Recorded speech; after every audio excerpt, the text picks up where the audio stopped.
Hello and welcome to the Rippling Pages. This is the podcast where we have a coffee with the world's most interesting writers to inspire your reading and writing, and it's all crafted and created by me, Liam Bishop. This is some bonus content with Lee Cole, and he's talking about his novel Fulfillment, and you're going to hear how Lee found some old books at his grandparents to shape and create some characters and dialogue of those that filled his novel. You'll also hear some extra bits too that I thought you'd like to hear. As ever, please leave a review on your favourite podcast provider, whether that's a 5-star review or a little comment about what you love about the show, or even just tell your friends that you listen to the Rippling Pages. And of course, don't forget that there is the Rippling Pages bookshop, where all of my guest books are available to buy from indie bookshops. Okay, let's get into it. This is Lee Cole on Objects of Influence. So, as has become customary on the Rippling Pages, as part of this bonus content, I've asked Lee to provide me with an object that represents the writing of the book. So we're not sentimentalizing the process of writing necessarily, but hopefully we're going to understand Lee as a writer in a different way. And so, yeah, Lee's brought with him. Well, why don't you explain what it is, Lee, that you associate with the writing of this book as we talk about objects of influence? Yeah, well, it is a book, but it's a weird kind of unique book called Iron Wash Kettles and Peddling Wagons.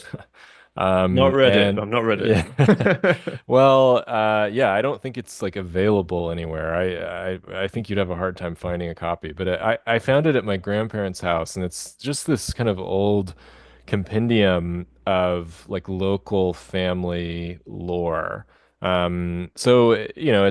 It's older folks in Western Kentucky kind of writing down their memories of what life was like growing up. Um, and some of it's, about sort of farm life, some of it's about work, and it's all written in kind of the regional vernacular. And it's just a treasure trove of really interesting stories and little bits of like idiom or old sayings that I can remember my grandparents using, but maybe I'd forgotten.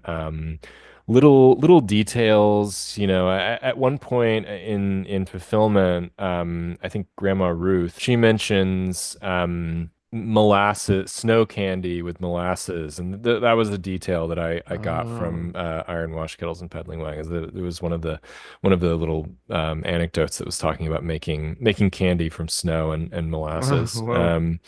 Uh, so yeah, I mean, any time I'm feeling kind of stuck or I just need to remind myself kind of what home is like, I can go open this book, and it has like black and white family pictures in it and stuff. And it's cool because some of the surnames in the book I recognize as like, the Oh, grandparents wow. of people that I grew up with. So, um, yeah, it just feels like such a unique resource that I'm glad I have. I have no idea where they got it, where they ordered it from. Like, it almost feels like it was a book like made I don't know, for like a local museum or something, or I don't know. I should do more research on kind of its origin, but yeah, it's really fascinating. Oh, wow. Yeah. It's also that thing of someone from Kentucky, someone from anywhere, digging more into where they're from, and Yeah. interesting that you used. I mean, when did you find it? It was 4 or 5 years ago. It was after my grandfather died. My grandmother had it in the house and thought that I might be interested in it. And I was like, yeah, heck yeah, I'm interested in it. This is really cool. And yeah, so I've had it since then. It's just got a lot of great stuff in it. I mean, and there's something a little sad about it too, because a lot of the accounts are about sort of people remembering, um, like the first automobile that they ever saw, Mm. or they're remembering these old like peddling wagons, horse-drawn carriages, with dry goods and stuff. And it just feels like like such a bygone time. but it's strange, I guess, when I'm reading it to remember that, these were people who are maybe still alive or were alive just a few years ago. Mm. My grandfather on my dad's side was born in 1914, and he would tell he died in 2013, but he would tell That's a stories about grand seeing. age, isn't it? So it's Yeah, he lived a 99. long Flipping time, lived heck. a long time. But he would tell stories about the first automobile that he could remember seeing, and it's just crazy to think about like the changes that, people in that generation saw sort of in Mm. their landscape and in their world. And I think in some way that's on some level I'm writing about that, just the way the world of Kentucky or just rural America in general has kind of changed so much, and Mm. what we've ended up with, and how that compares to the past, and just the kind of accelerated timeline that's taken place on. It's to think that in just a couple of generations we went from, horse-drawn peddling wagons to, I don't know, like TikTok or something is pretty pretty crazy. It's pretty crazy. Yeah, we've gone whether we've gone forwards or not, I'm not sure, but yeah. Sure. Yeah. I love that though. And it's also that thing of, and this is, and when I'm asking you about Kentucky, it's not because I'm trying to, obviously I'm not challenging you or anything like that, but it is because you write about it in such a compelling way and such a humane way. And it Thank you. is, yeah, I know you've referenced this before, but the multitudes of people. And these Mhm. are complex characters with complex needs. And as there are many people like that in Kentucky. Um, if you have any interest in the world, I think that books like yours are just satisfy that. Well, they don't satisfy because they make you want to know more. So I'm pleased that you spoke about this book because it's interesting to know that some of these stories are layered, and it's these oral histories, isn't it? Where do they go? Where do they go when people die? And someone's captured them at least, and you're doing an honor to that, aren't you? In some way, the ordinary stories, I guess you might call them, but. Yeah, and I mean, I'm a big collector of idioms too, and little folksy sayings and stuff that I feel like are slowly disappearing.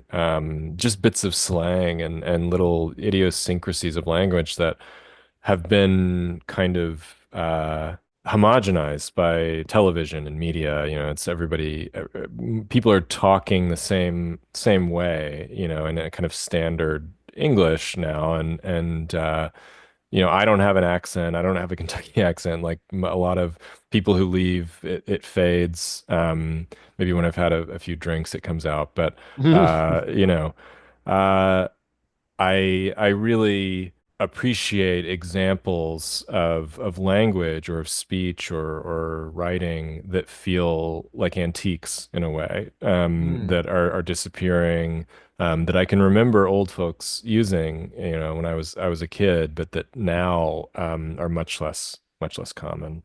Yeah. Wow, languages and antiques. Collectible. Is it collectibles? Preservation? Maybe, maybe. I Yeah. mean, I'm definitely a collector of things, so maybe it's that impulse in me to sort of collect little bits of language. Emmett wants to be a screenwriter.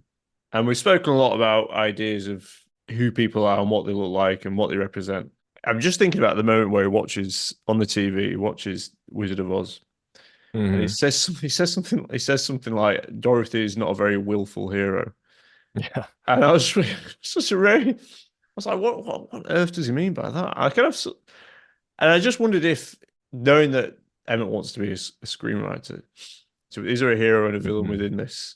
That's sort of a key part of Emmett characterization, right? Is that he's trying to become a screenwriter, and he's sort of ingesting a lot of advice, like screenwriting craft advice. And if you've tried to do any screenwriting, then you probably know that there, are a lot of craft books or, seminars or whatever that you can sort of get, and they have sort of stock advice about how to structure stories and narratives. And one of the big pieces of advice is the hero's journey, right? And Emmett is really taken with this idea that it's like a formula that you can kind of follow, or a recipe or something, and produce narrative. To answer your question more directly, I don't think that Emmett is really equipped to go and do the work that you need to do to actually make it as a screenwriter.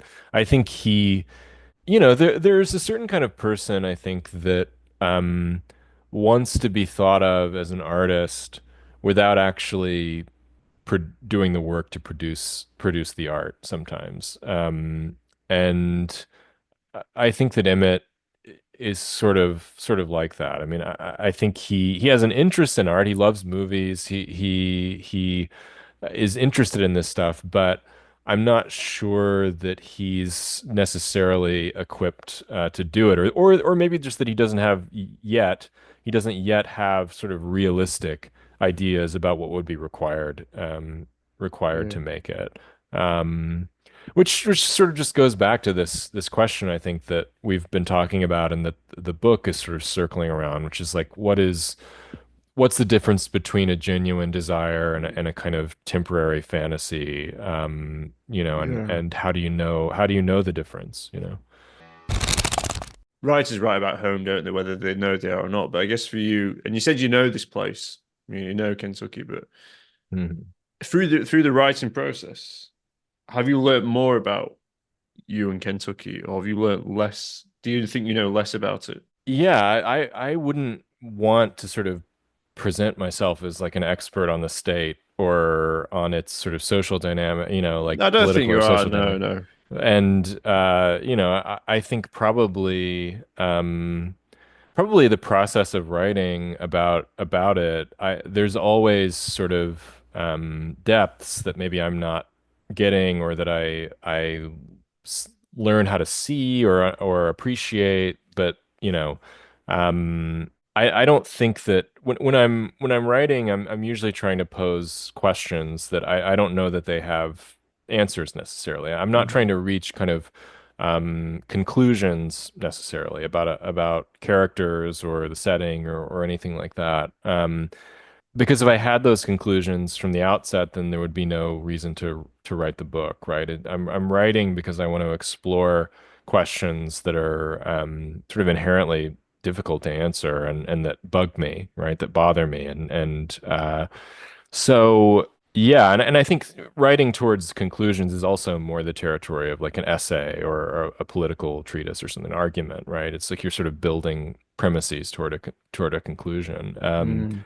And yeah, I think I work better when I sort of acknowledge the irreducible complexity of the subject, and the mystery of a subject, and try to see it, as well as I can, and to treat it honestly and generously, but to also understand that I'm not going to be able to wrap my mind completely around it. There's Mm. always going to be something elusive about a place or about a character for that matter. Like, by the time you finish a book, you feel like you know these people, and they feel sort of separate from you, in a weird, almost kind of supernatural way. Um, and and I think part of that is like letting them, when you let the book go and it gets published, then people have these different ideas about the characters that you wouldn't have expected necessarily.